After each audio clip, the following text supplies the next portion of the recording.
স্বামী হোক কিংবা যেই হোক, যদি কেউ আপনাকে অবহেলা করে, প্রথম কাজ হচ্ছে বন্ধুত্ব করবেন এক সত্তার সাথে। বলেন সবাই, তিনি কে? ফাইন্না মাআল উসরি ইউসরা, indeed with every hardship there is is, প্রত্যেক কষ্টের সাথেই স্বস্তি আছে। আর সেই স্বস্তি কখন আসে?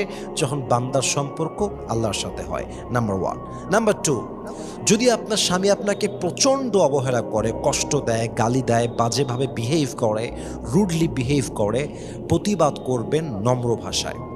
স্পিক কামলি, খুব সফটভাবে বলেন।